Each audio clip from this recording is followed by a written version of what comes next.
नमस्कार। आज हम चर्चा करते हैं रामविलास शर्मा और चौधरी भजनलाल में आखिर अंतर क्या है। 2014 में जब कोई सपने में भी नहीं सोच सकता था कि बीजेपी हरियाणा में अपने दम पर सरकार बना सकती है। सत्ताधारी कांग्रेस को भी लग रहा था कि बीजेपी का तो चांस ही नहीं है, खतरा तो इनेलो से है। इसलिए कांग्रेस का ज्यादातर चुनाव कैंपेन इनेलो के खिलाफ रहा। उस टाइम रामविलास शर्मा को पार्टी की कमान सौंपी गई थी। ऊपर मोदी और नीचे प्रदेश अध्यक्ष के तौर पर रामविलास ने वो कमाल कर दिखाया। बीजेपी सत्ता में आ गई। रामविलास शर्मा सीएम पद के स्वाभाविक तौर पर सबसे पहले उम्मीदवार थे। शर्मा जी को मुख्यमंत्री बनाने के लिए ब्राह्मण समाज समेत कई जातियों ने बीजेपी को एक तरफा वोट दिए थे। दूसरे दलों के नेताओं को बीजेपी में शर्मा जी लाए थे। टिकट शर्मा जी की सिफारिश पर पड़े थे। विधायक ज्यादातर शर्मा जी की तरफ खड़े थे, लेकिन मोदी को शर्मा जी पर भरोसा नहीं था और खट्टर को मुख्यमंत्री बना दिया गया, जिन्हें कोई जानता तक नहीं था। खैर, शर्मा जी ने कोई बगावत नहीं की, मंत्री बने रहे, लेकिन भविष्य में रामविलास शर्मा को कोई खतरा ना बन जाए, इसलिए खट्टर साहब ने उनकी ऐसी हालत बना दी कि शर्मा जी 2019 का चुनाव ही नहीं जीत पाए। 2019 के बाद कई मौके आए जब रामविलास शर्मा को एडजस्ट किया जा सकता था, प्रदेश अध्यक्ष बनाया जा सकता था, राज्यसभा भेजा जा सकता था, केंद्र में मंत्री बनाया जा सकता था, राज्यपाल बनाया जा सकता था, लेकिन खट्टर की वीटो के चलते ऐसा कोई कुछ भी नहीं हो सका।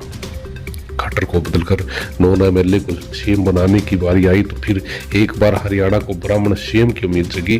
कुछ समर्थकों ने खट्टर के इस्तीफे की खबर मिलने के बाद शर्मा जी की ताजपोशी की खबरें भी चलानी शुरू कर दी थी, लेकिन वहां सैनी साहब की लॉटरी लग गई बिना कुछ किए।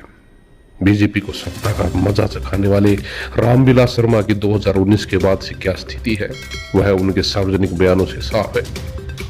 बीजेपी का ब्राह्मणों व ब्राह्मण नेताओं के बारे में क्या नजरिया है, वो गर्दन काट दूंगा। एचएससी में ब्राह्मण की बेटी, 12 घटिया सवाल, प्रहावर की जमीन, अरविंद शर्मा बनाम मनीष सरोवर, एन चुनाव में पहले रमेश कौशिक प्रकरण जैसी तमाम घटनाओं से पता चल जाता है। रामविलास शर्मा के साथ तो बीजेपी ने यहाँ तक न्याय किया कि बीजेपी वाले भजनलाल को तो याद कर लेते हैं कि उनके प्रदेश अध्यक्ष रहते 2005 में कांग्रेस की सरकार बनी थी, इसलिए भजनलाल को मुख्यमंत्री बनना चाहिए था। लेकिन बीजेपी वाले कभी ये नहीं बताते कि बीजेपी की सरकार भी तो रामविलास शर्मा के अध्यक्ष रहते आई थी, उनको सीएम क्यों नहीं बनाया। भजनलाल के विकल्प के तौर पर कांग्रेस ने तो भूपेंद्र सिंह हुड्डा जैसे कद्दावर नेता को चुना था, जो चौधरी देवीलाल जैसी राष्ट्रीय नेता को 3 बार हरा चुके थे, जो कंडेला कांड के बाद निकाले गई पदयात्रा से सीएम पद के दावेदार हो गए थे, जो ओल्ड रोहतक में कांग्रेस को मिली जीत की सबसे बड़ी धुरी थे। लेकिन रामविलास शर्मा के मुकाबले खट्टर की क्या मेरिट थी। हुड्डा के समर्थन में तो उस वक्त कुमारी शैलजा राव, इंद्रजीत सिंह, अजय यादव, पूरा आहिरवाड़, ओल्ड रोहतक के सारे विधायक, खुद भजनलाल के बेटे चंद्रमोहन खड़े थे। ज्यादातर विधायक और बड़े नेता हुड्डा के साथ थे। भजनलाल के साथ कौन था? कोई नहीं। उस टाइम वो कांग्रेसी भी खुद हुड्डा के साथ खड़े थे, जो आजकल मीडिया में भजनलाल के मुरीद बनकर बयान देते हैं। बेशक कोई मीडिया वाला हिम्मत करके उनसे ये सवाल नहीं पूछेगा, लेकिन खट्टर के समर्थन में खुद के अलावा कौन विधायक था? रामविलास शर्मा के नाम पर तो सारे विधायक तैयार थे।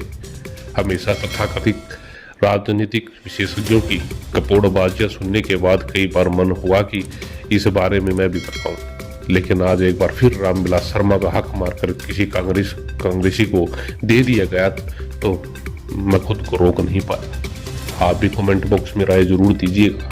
बने रहिएगा चैनल के साथ। मिलते अगली वीडियो में। धन्यवाद।